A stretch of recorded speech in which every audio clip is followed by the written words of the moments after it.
Welcome friends, ये हमारा second part है उस वीडियो का जिसमें हम ये बता रहे थे कि जो क्रॉप्स का जो प्रोडक्शन है उस पे वो कौन से फैक्टर्स है जो इफ़ेक्ट करते हैं। जो क्रॉप की प्रोडक्शन होता है उसका जो प्रोडक्टिविटी होता है उस पे। तो हम पहुंचे थे मिनरल एलिमेंट एब्जॉर्प्शन पे। किस तरीके से जो मिनरल एलिमेंट्स है उसका जो एब्जॉर्प्शन होता है रूट्स के द्वारा, प्लांट्स के द्वारा, वो किस तरीके से प्लांट के प्रोडक्शन को इफ़ेक्ट करता है। तो जो डायरेक्टली मिनरल का जो एब्जॉर्प्शन होता है वो टेम्परेचर पे बहुत डिपेंड करता है। टेम्परेचर के ज़्यादा या कम होने से वो बहुत ही ज़्यादा इफेक्ट होता है। अगर बहुत सारे प्लांट स्पीशीज में जो रूट्स के द्वारा प्लांट्स में जो मिनरल का जो कि सॉल्यूट्स है उनका जब एब्जॉर्प्शन होता है, तो अगर सॉइल का जो टेम्परेचर है वो लो है तो ये एब्जॉर्प्शन रेस्ट्रिक्टेड हो जाता है, रुक जाता है। फिर हमारे पॉइंट आता है सॉइल माइक्रोबियल एक्टिविटीज, किस तरीके से ये इफेक्ट करते हैं प्लांट के प्रोडक्शन को। तो ये जो सॉइल के माइक्रोबियल एक्टिविटीज होती है, मतलब जो मिट्टी में, जो मृदा में जो माइक्रोब्स रहते हैं, जो सूक्ष्म जो जीवाणु रहते हैं, जो छोटे छोटे जो माइक्रो ऑर्गेनिजम्स रहते हैं जिनको हम माइक्रो ऑर्गेनिजम्स की सहायता से देख सकते हैं, उनकी एक्टिविटीज जो होती है अंदर ही अंदर मृदा के, वो कैसे इफेक्ट करती है प्लांट के ग्रोथ को, प्लांट के प्रोडक्शन को। तो ये जो है वो टेम्परेचर के द्वारा इनडायरेक्टली इफेक्टेड होती है। जैसे हमने देखा कि जो मिनरल एलिमेंट का एब्जॉर्प्शन था वो डायरेक्टली टेम्परेचर पे डिपेंड कर रहा था, टेम्परेचर के कम या ज़्यादा होने पे उसका प्रोसेस होता था। लेकिन यहाँ ये इनडायरेक्टली इफेक्ट करता है। कैसे इनडायरेक्टली ये इफेक्ट होता है टेम्परेचर से bye its effect on microbial population of soil. मतलब जो सॉइल में जो माइक्रोब्स की जो पॉपुलेशन होती है उस पर ये टेम्परेचर बहुत इफेक्ट करता है। जैसे जो नाइट्रोबैक्टीरिया होते हैं या जो हेटरोट्रॉपिक ऑर्गेनिज्म होते हैं उनकी जो एक्टिविटी होती है वो बढ़ जाती है जैसे जैसे टेम्परेचर बढ़ता है। ऐसे बैक्टीरिया, ऐसे माइक्रो ऑर्गेनिजम्स जो नाइट्रोजन का फिक्सेशन करते हैं, नाइट्रोजन बनाते हैं, और ऐसे हेटरोट्रॉपिक ऑर्गेनिजम्स जो मृदा में होते हैं वो बढ़ जाते हैं, उनकी एक्टिविटी इंक्रीज हो जाती है जैसे जैसे टेम्परेचर बढ़ता है। फिर जो सॉइल का पीएच होता है, मतलब जो हाइड्रोजन आयन कंसेंट्रेशन होता है वो भी चेंज हो सकता है टेम्परेचर के साथ। मतलब जो टर्न कर सकता है प्लांट ग्रोथ, मतलब जो सॉइल का पीएच है उसका चेंज होना भी टेम्परेचर पे डायरेक्टली डिपेंड करता है। टेम्परेचर के कम या ज़्यादा होने से सॉइल का पीएच भी बढ़ सकता है, जिसके कारण, या कम हो सकता है जिसके कारण जो प्लांट के ग्रोथ पे इनडायरेक्टली अच्छा या बुरा इफेक्ट पड़ सकता है। फिर कंपोजिशन ऑफ सॉइल एयर। अब जो सॉइल में जो एयर है, जो जो हवा का जो प्रेजेंस है उसमें जो मिक्सचर है, गैसेस प्रेजेंट है, उसका कंपोजिशन जो है वो कम ज़्यादा होता है। तो कैसे क्रॉप की प्रोडक्टिविटी पे इफेक्ट होता है।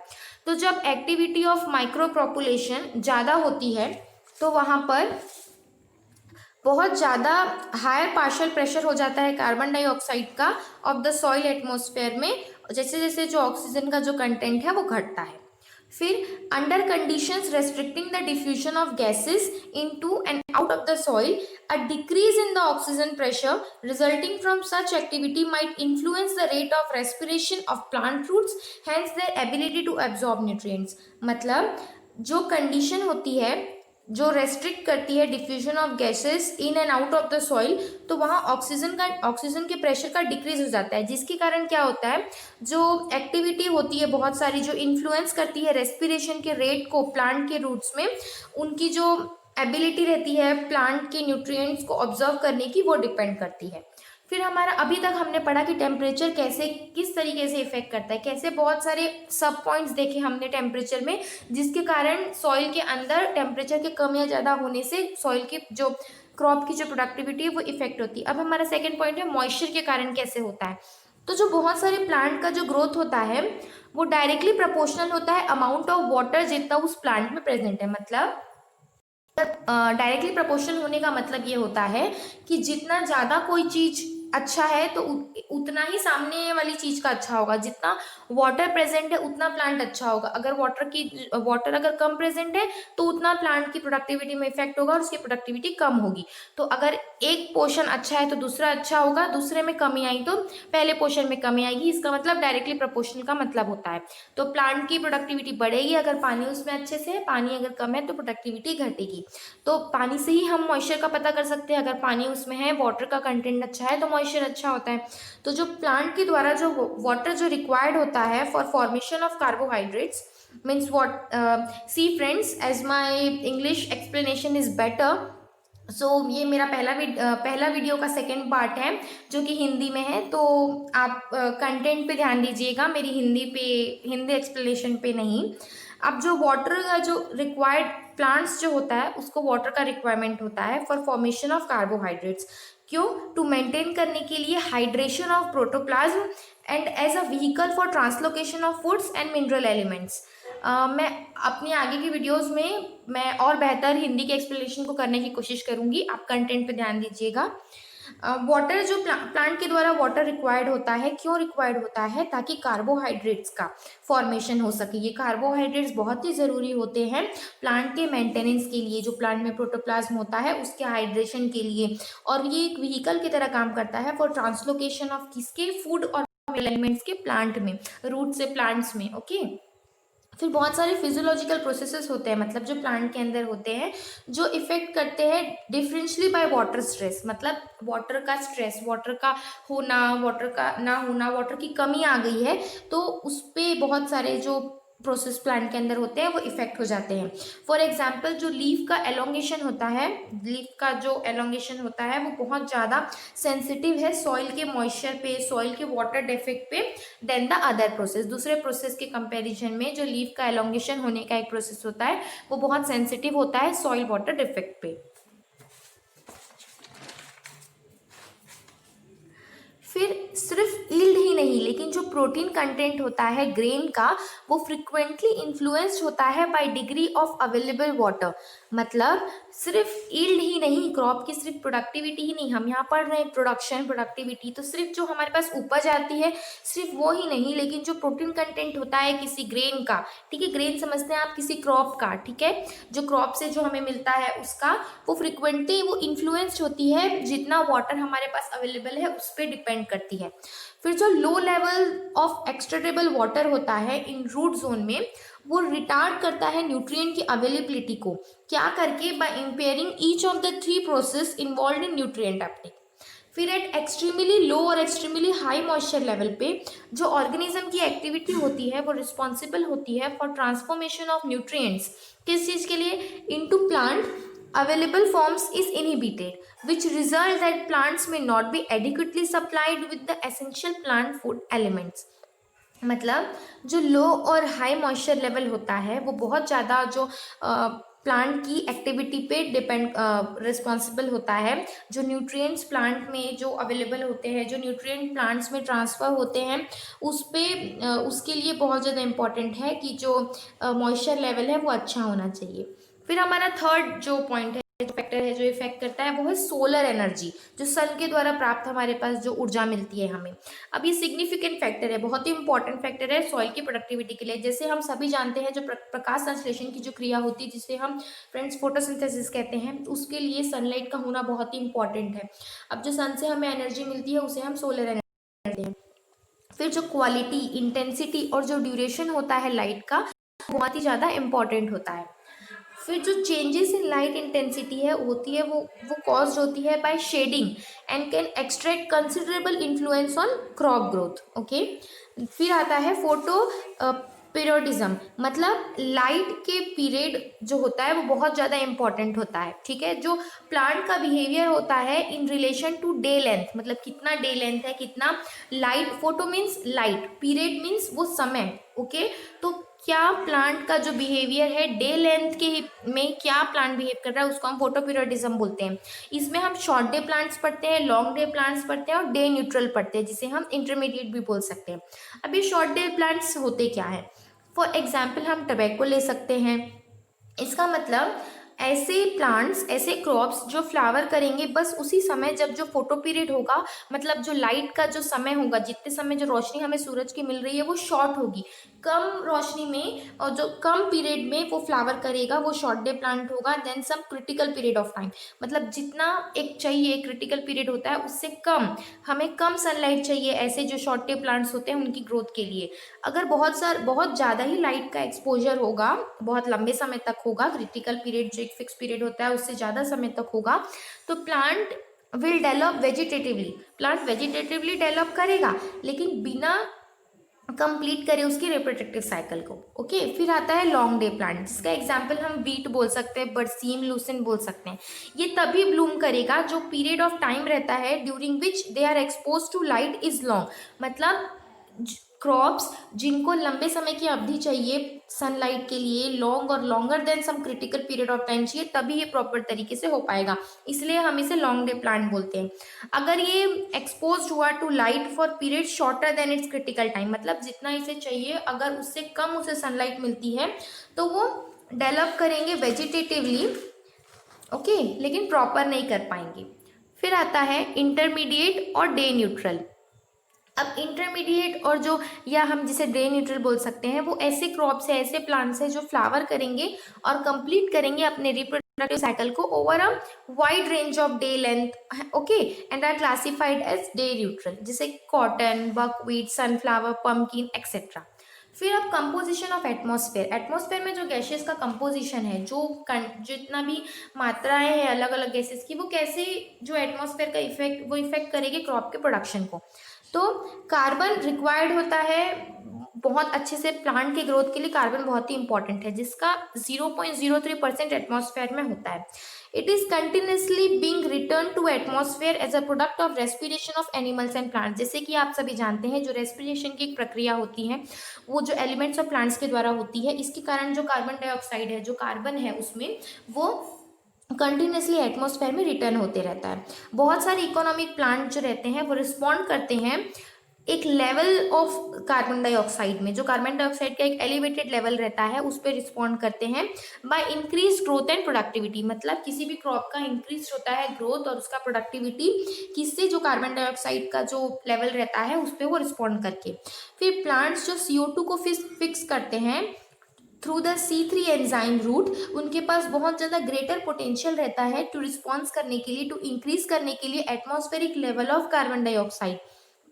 देन डू C3 प्लांट्स, फिर जो C4 प्लांट्स रहते हैं वो यूटिलाइज करते हैं इस सोर्स को of carbon via phosphoenolpyruvate carboxylase. Okay, फिर आता है जो फिफ्थ पॉइंट है, वो है soil structure and composition of soil air. किस तरीके से सॉइल का जो स्ट्रक्चर रहता है और जो सॉइल एयर में जो कंपोजिशन रहता है वो कैसे इफेक्ट करता है। तो जो सॉइल का स्ट्रक्चर रहता है जिसमें सिल्ट होते हैं, क्ले होते हैं, उनके पास एक गुड इन्फ्लुएंस होता है कि इसके प्रति वो बहुत इन्फ्लुएंसिंग होते हैं root and shoot growth of plants. मतलब अगर एक अच्छा सॉइल का कंटेंट है, अगर एक सॉइल का जो स्ट्रक्चर है, कंपोजिशन है सॉइल एयर का, वो एकदम अच्छी तरीके से है, तो रूट और जो शूट ग्रोथ है प्लांट का बहुत ही अच्छे तरीके से होता है। अब आता है बल्क डेंसिटी। तो जो बल्क डेंसिटी होती है वो सॉइल के स्ट्रक्चर के द्वारा बहुत अच्छे से हम डिटरमाइन कर सकते हैं। जितनी ज़्यादा बल्क डेंसिटी रहेगी उतना ज़्यादा जो सॉइल रहेगा वो कॉम्पैक्ट रहेगा। जितना पुअरली डिफाइंड होगा स्ट्रक्चर, उतना ही स्मॉल अमाउंट होगा पोर स्पेस का। पोर स्पेस बहुत ही इंपॉर्टेंट रहता है, जिससे जो प्रॉपर गैसेस एक्सचेंज या रेस्पिरेशन ये सब हो पाता है। जितने ज़्यादा बल्क डेंसिटी रहेगी वो इनिबिट करेगी इमरजेंस ऑफ सीडलिंग। फिर it offer increase mechanical resistance to root penetration. They almost certainly influence the rate of diffusion of oxygen into the soil pores and root respiration, directly related to continuing an adequate supply of these gases.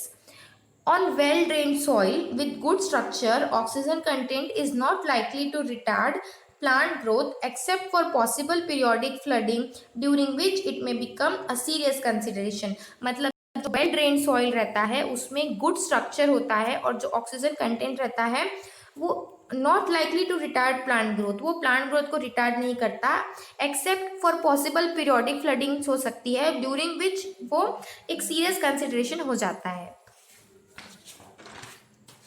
जो oxygen supply रहता है eight root में वो absorbing surface वो critical रहता है। फिर जो 6 पॉइंट है वो है हमारा सॉइल का रिएक्शन। तो सॉइल की जो एसिडिटी रहती है, उसमें जो पीएच रहता है, ये सब कैसे इफेक्ट करता है। ये इफेक्ट कर सकता है प्लांट के डेवलपमेंट को, कैसे वो इन्फ्लुएंस करता है जो सर्टन एलिमेंट्स प्लांट में अवेलेबल रहते हैं उसके रिक्वायरमेंट को ग्रोथ के लिए। जैसे इंक्रीज जॉर्प्शन होता है और प्रेसिपिटेशन होता है फोटोफॉस्फेट्स का एसिडिक सॉइल में, वो हाई रहता है इन iron and aluminium, end of manganese is high organic matter organic matter में जो मैग्नीज का कंटेंट रहता है वो हाई रहता है, विथ पीएच वैल्यूज भी उनकी हाई रहती है, तो ऐसे सॉइल रिएक्शन इफेक्ट करता है। Decline in availability of molybdenum results from a decrease in soil pH. अगर मोलिबिडियम की अवेलेबिलिटी में डिक्लाइन आ जाता है, कम हो जाता है वो, तो उसका रिजल्ट क्या होता है कि जो सॉइल का पीएच रहता है वो भी घट जाता है। फिर जो एसिड मिनरल सॉइल्स होते हैं वो फ्रिक्वेंटली हाई होते हैं इन सॉल्यूबल एल्यूमिनियम एंड मैग्नीज में, ठीक है, and excessive amount of this elements toxic होता है प्लांट्स के लिए, तो ये एक एडिक्वेट अमाउंट में होना ही इसका जरूरी है, एल्यूमिनियम का और मैग्नीज का। फिर जो हाई सॉइल पीएच वैल्यूज होती है जिसका अबाउट 7.5 to 8.0 एंड अबव, वो फेवर करता है conversion of water soluble fertiliser phosphorus into less soluble forms में of lower availability to crops. फिर जो सेवेंथ फैक्टर है वो है बायोटिक फैक्टर। हैवी फर्टिलाइजेशन जो हम करते हैं वो एनकरेज कर सकता है ग्रेटर वेजिटेटिव ग्रोथ और बेटर वो एनवायरमेंटल कंडीशन में सूट होके सर्टेन डिजीज ऑर्गेनिज्म का भी ग्रोथ वहाँ हो सकता है। जो वीड्स होते हैं वो एक अनादर डेटरेंट है टू एफिशिएंट क्रॉप प्रोडक्शन के लिए, बिकॉज वो compete करेंगे मॉइस्चर, न्यूट्रिएंट और लाइट के लिए। मतलब जो वीड्स हैं वो अच्छे नहीं है क्रॉप के प्रोडक्शन और उसके ग्रोथ के लिए, क्योंकि जो वीड्स है वो क्रॉप के साथ ही उसके फील्ड में उग जाएंगे और उसके साथ कंपटीशन करेंगे जितने भी मिनरल्स और वाटर कंटेंट जो सॉइल को चाहिए, तो वो वीड्स भी उनके साथ कंपटीशन करेंगे वो सब के लिए, तो प्लांट को उतना एडिक्वेट अमाउंट ऑफ नहीं मिल पाएगा, तो उसके कारण उसकी जो ग्रोथ है वो कम होगी। फिर produce and release harmful substances into the root environment. जो वीड्स हैं वो ऐसा हार्मफुल सब्सटेंसेस को भी रिलीज कर सकते हैं रूट के एनवायरनमेंट में प्लांट के, जो कि प्लांट के लिए हार्मफुल साबित हो सकता है। फिर आता है न्यूट्रिएंट एलिमेंट्स। तो न्यूट्रिएंट एलिमेंट्स में क्या होता है, about 5 to 10% of the dry weight of plants is compose of nutrient elements. मतलब 5 से 10% जो ड्राई वेट होता है प्लांट्स का उसमें न्यूट्रिएंट एलिमेंट होता है, न्यूट्रिएंट एलिमेंट से बना होता है। सॉइल एक प्राइम सोर्स है इसका न्यूट्रिएंट्स का। गुड क्रॉप और गुड क्रॉप की गुड ग्रोथ के लिए और गुड यील्ड के लिए न्यूट्रिएंट एलिमेंट्स का होना तो बहुत ही आवश्यक है। फिर 9 पॉइंट है ग्रोथ रेस्ट्रिक्टिंग सब्सटेंसेस। ऐसे कौन से सब्सटेंसेस है जो इफेक्ट करते हैं क्रॉप की ग्रोथ को, तो टॉक्सिक सब्सटेंसेस हो सकते हैं, वीड्स के द्वारा भी टॉक्सिसिटी आती है, कई फर्टिलाइजर्स अगर हम ज़्यादा अमाउंट में डाल सकते हैं तो वो भी टॉक्सिक हो सकते हैं। हायर कंसंट्रेशन जो सॉइल के एलिमेंट्स के जो रूट जोन में होता है वो एक्सेसिव लेवल ऑफ सॉल्युबल, अगर एल्यूमिनियम अगर हायर एक्सेसिव उसका लेवल है तो वो भी इफेक्ट करता है। फिर जो ऑर्गेनिक कंपाउंड्स होते हैं जैसे जो फिनॉल होता है, सेरोसोल्स होता है, हाइड्रोकार्बन्स होता है, वो सब्स्टिट्यूट यूरियाज होते हैं, क्लोरिनेटेड हाइड्रोकार्बन इंसेक्टिसाइड्स होते हैं, ये टॉक्सिक हो सकते हैं अगर वो प्रेजेंट होते हैं हाई कॉन्सेंट्रेशन में। तो फिर हमारा जो लास्ट फैक्टर है वो है टॉक्सिक एटमॉस्फेरिक सब्सटेंसेस, जैसे जो गैसेस होते हैं जैसे sulphur dioxide, carbon oxide, hydrofluoric acid होता है, ये जब रिलीज होते हैं एयर में तो सफिशिएंट क्वांटिटीज में, तो ये टॉक्सिक होते हैं प्लांट के लिए, जो कि बहुत रेयर इंसिडेंस होता है, पर अगर ये हुए तो बहुत ज़्यादा टॉक्सिक होता है।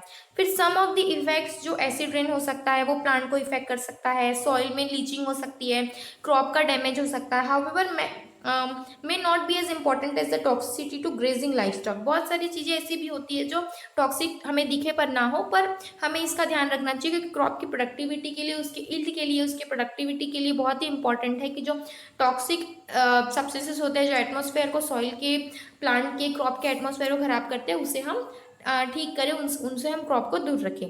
सो thank you friends, this is our lecture जो कि सेकंड लेक्चर था हिंदी में। होप आपको पसंद आया होगा। नेक्स्ट लेक्चर मैं अपने हिंदी एक्सप्लेनेशन को और थोड़ा ठीक करने की कोशिश करूँगी। मुझे ऐसा रिक्वेस्ट आया था कि जो एक्सप्लेनेशन है वो हिंदी में होना चाहिए, तो फ्रेंड्स आप कंटेंट में फोकस कीजिए, मैं हिंदी एक्सप्लेनेशन को और बेटर करूँगी। So stay tuned and please wait for the next video. Thank you.